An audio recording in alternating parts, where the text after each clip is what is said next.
ये नतीजे हमें ये तो बताएंगे ही कि बीजेपी सत्ता में रहेगी या सत्ता से बाहर हो जाएगी। ये जो 4 जून को जो ये नतीजे आएंगे, ये हमारे दर्शक कहाँ कहाँ देख पाए? क्या लगता है बसपा कितना बड़ा फैक्टर, कितना बड़ा इस बार कर पाएगी? गठबंधन इस बार ये जुगलबंदी, ये जोड़ी क्या कुछ खास कमाल दिखा पाएगी यूपी में? इस बार इस चुनाव में यूपी में बड़ा काफ़ी कुछ चीज़ें देखने को मिली। हमने देखा कि अखिलेश और डिंपल की बेटी बहुत सक्रिय नजर आई। श्याम रंगीला जो पीएम मोदी के खिलाफ चुनाव लड़ने पहुंचे, लेकिन उत्तर प्रदेश में ओवैसी फैक्टर है किसी काम का?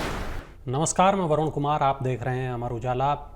आज हम बात करेंगे यूपी की, आज बात करेंगे लोकसभा चुनाव के नतीजों की, बात करेंगे राजनेताओं की, बात करेंगे वीआईपी सीटों की, और इन तमाम बातों को करने के लिए मेरे वरिष्ठ सहयोगी विभास मेरे साथ स्टूडियो में मौजूद हैं। बहुत स्वागत है सर आपका। विभास जी, 4 जून को लोकसभा चुनाव के नतीजे आ जाएंगे। ये नतीजे हमें ये तो बताएंगे ही कि बीजेपी सत्ता में रहेगी या सत्ता से बाहर हो जाएगी। ये भी बताएंगे कि देश का मूड क्या रहा, ये भी बताएंगे कि 10 साल का जो कामकाज रहा है बीजेपी का, उससे लोग खुश हैं या नाखुश हैं। लेकिन ये जो 4 जून को जो ये नतीजे आएंगे, ये हमारे दर्शक कहाँ कहाँ देख पाएंगे? जी, तो मैं दर्शकों के लिए बता दूं कि अमर उजाला की वेबसाइट पर विस्तृत कवरेज आप 4 जून को आप देख सकते हैं सुबह 7 बजे से लगातार। इस दौरान आपको जो सीटों की संख्या है, जो टैली है, वो हमारी वेबसाइट पर देखने को मिलेगी।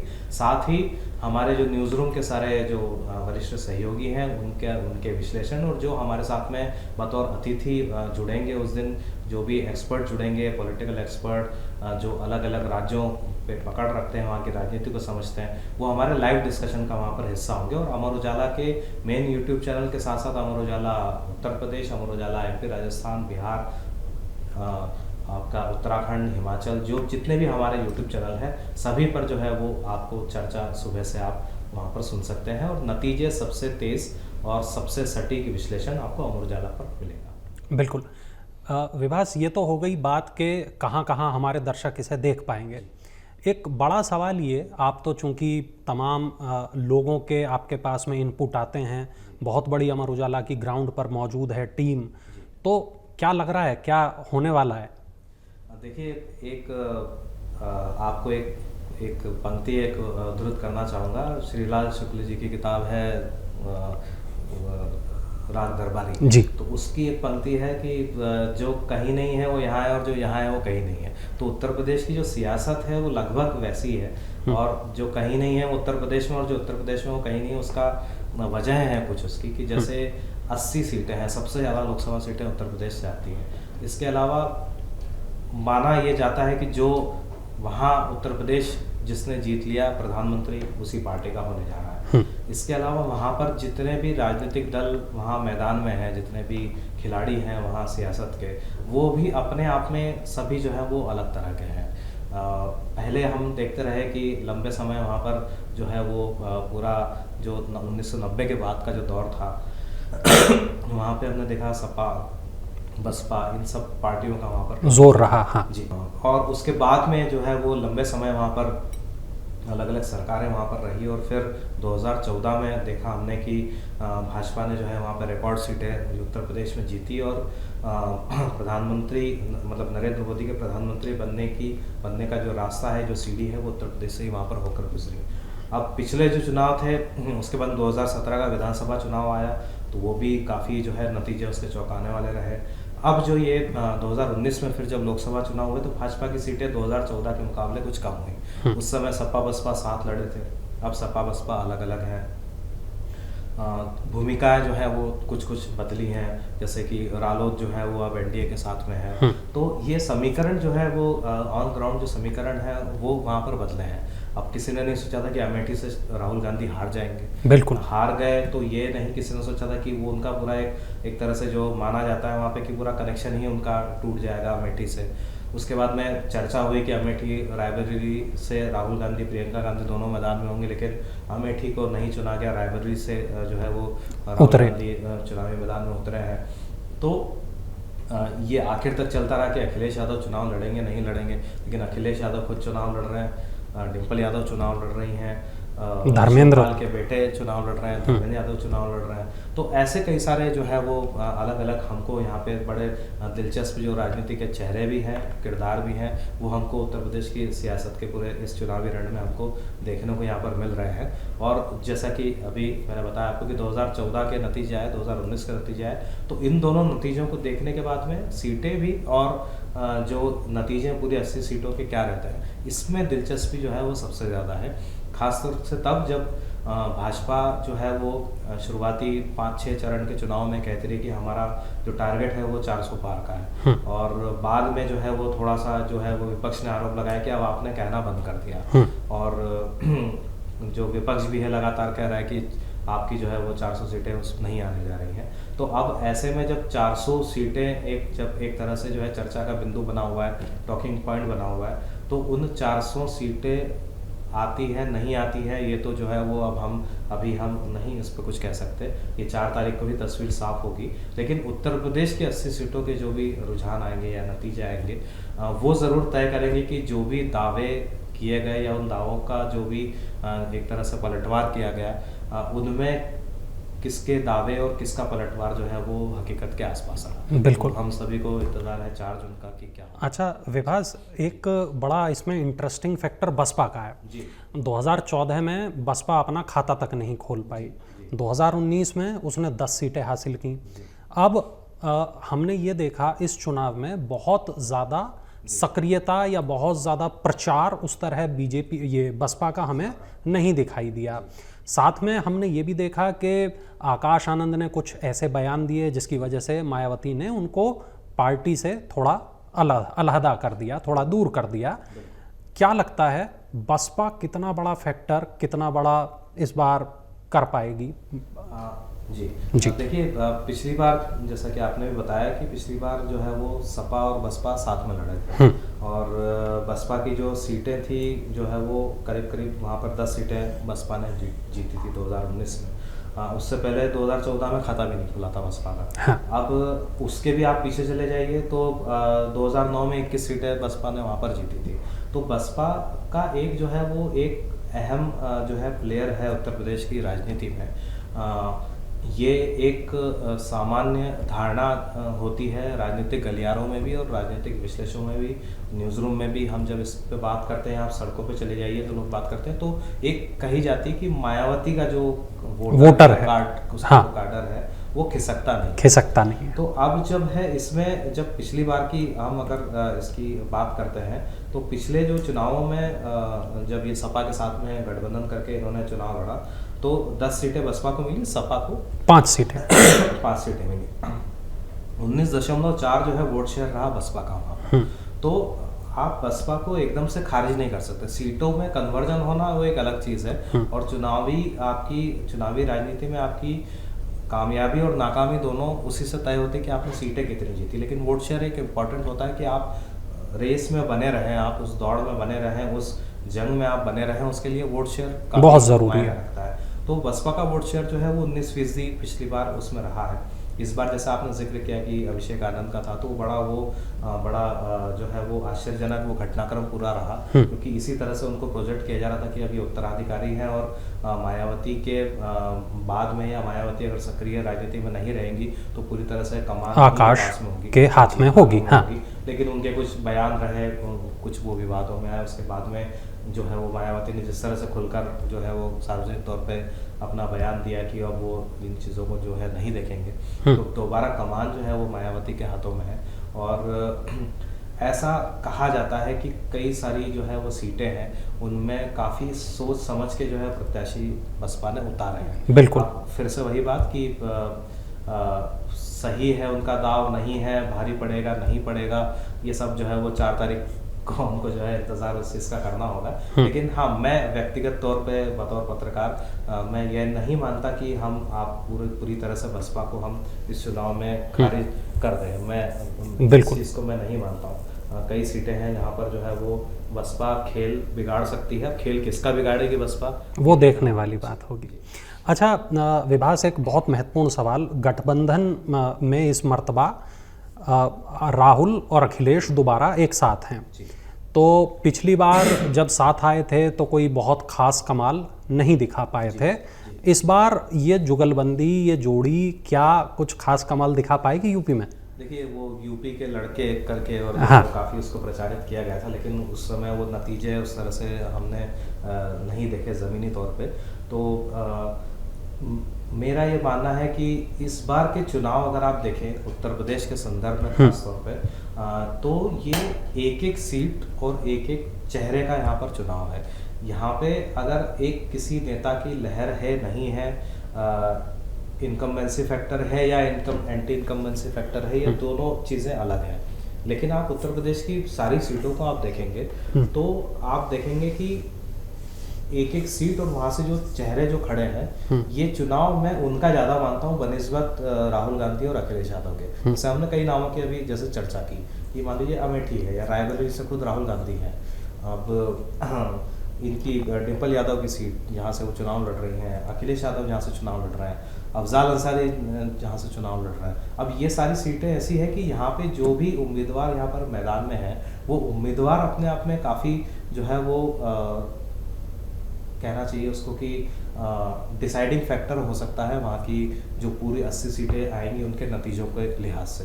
तो अब इसमें अब राहुल और अखिलेश मिल के भाजपा के विरोध में कितने वोट स्विंग कर जाते हैं, ये कहना मुश्किल है कि उन दोनों नेताओं के चेहरे या उनकी अपील की वजह से कुछ होगा या नहीं होगा। उससे ज़्यादा मैं ये मानता हूँ कि जो चेहरे जो मैदान में खड़े हैं उनका अपना इम्पोर्टेंस है वहाँ पर, और उनकी हार या जीत जो है वो मतलब अगर बहुत उनकी महत्वपूर्ण जीत होती है, हार होती है, तो वो क्रेडिट पूरा उन्हीं को जाएगा, उसी उम्मीदवार को जाएगा। अगर जीतते हैं तब भी उन्हीं को जाएगा और हारते तब भी। और ये सब ऐसा नहीं है कि ये राहुल और हम अखिलेश के संदर्भ में ही हम ये बात कर रहे हैं। अगर आप भाजपा के बारे में भी अगर आप हम भाजपा को भी लेके अगर सब चलते हैं तो एक 2014 में हमने लहर देखी, 19 में वो लहर हमने बरकरार देखी। अब ये तीसरा चुनाव होने जा रहा है। इस चुनाव में मेरा मानना है कि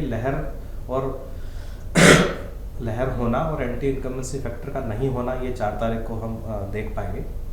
लेकिन अभी की जो स्थिति है हम उसके हिसाब से हम देखते हैं तो जो सीट है और जो वहाँ से जो उम्मीदवार खड़े हैं वो ज़्यादा इम्पोर्टेंट, जैसे कि बार बार जिक्र आ रहा है अमेठी और रायबरेली का, तो रायबरेली कांग्रेस की सेफ सीट मानी जाती है। अब राहुल गांधी वहाँ से खड़े हैं, तो अब हम ये दर्शकों के विवेक पे छोड़ते हैं कि वो उसको क्या आशय उसका वो मानते हैं। 1 तारीख को हम एग्जिट पोल देखेंगे, 4 तारीख को नतीजे देखेंगे, चीज़ें तस्वीर स्पष्ट हो जाएगी वहाँ पर। अमेठी की हम बात करते हैं तो अमेठी में 2014 में भी स्मृति ईरानी वहाँ से मैदान में थी, जीत नहीं सकी।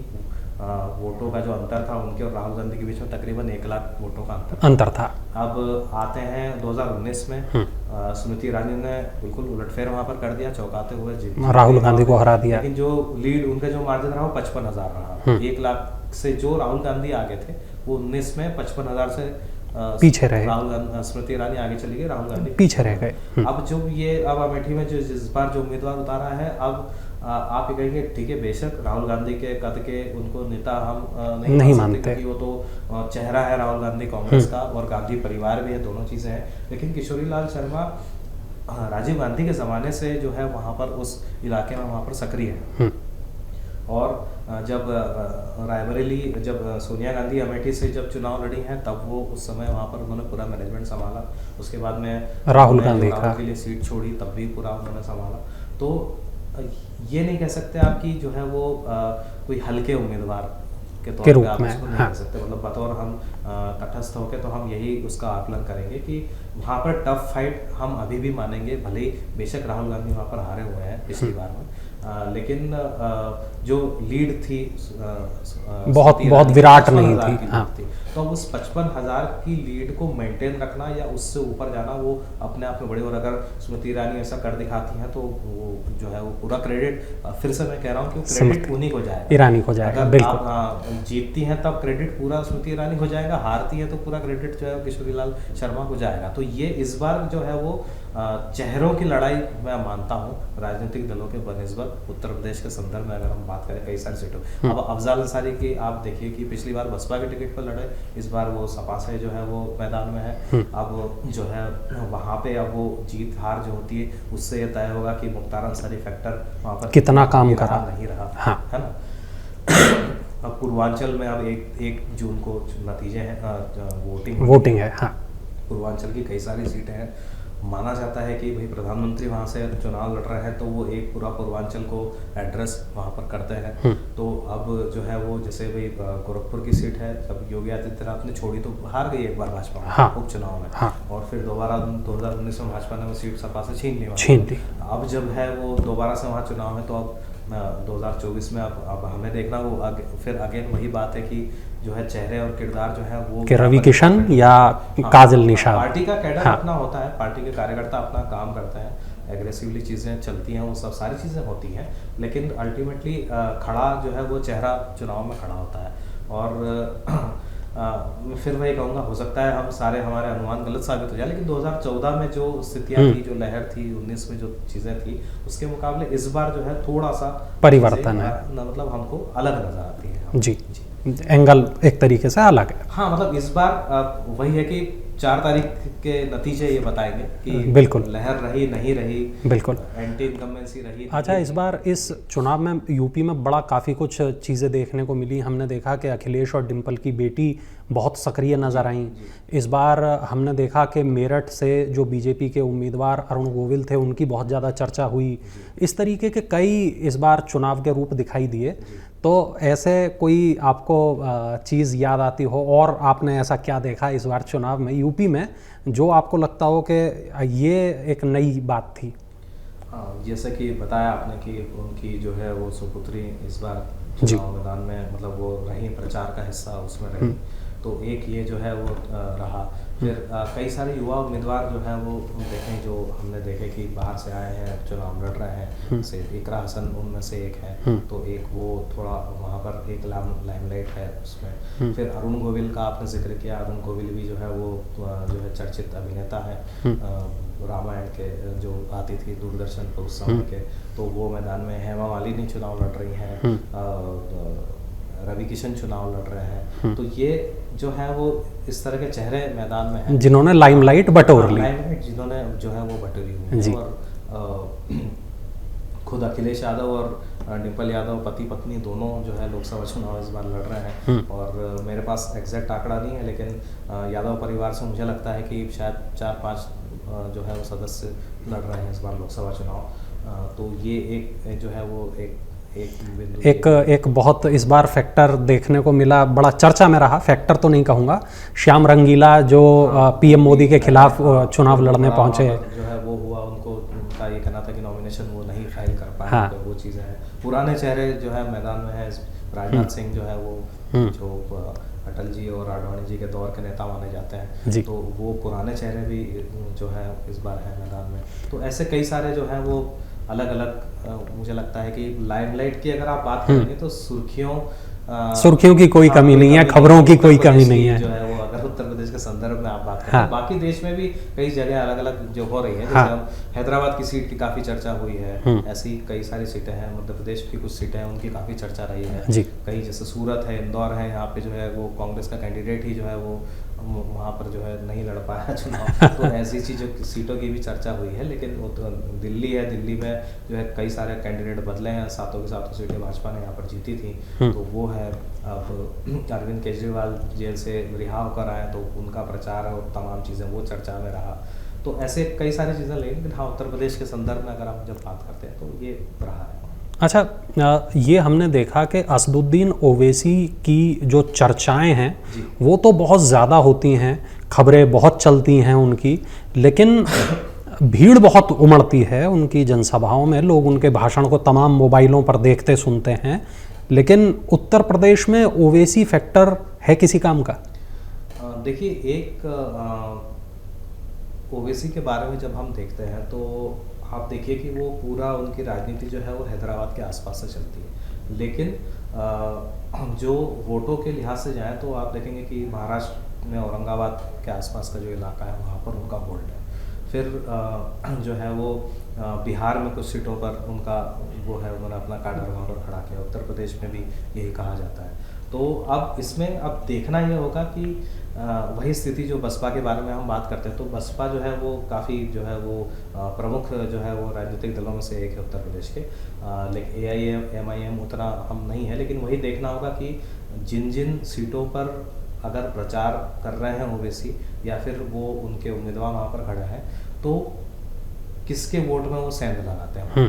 भाई अगर सपा का कैंडिडेट है वहाँ से है तो क्या सपा के वोट में सेंध लगती है या बसपा के वोट में सेंध लगती है, किसके वोट में सेंध लगती है, तो ये जो है वो वहाँ पर देखना होगा, क्योंकि भाजपा का तो जो वोट है वो पूरा एंटी वोट है वहाँ पर।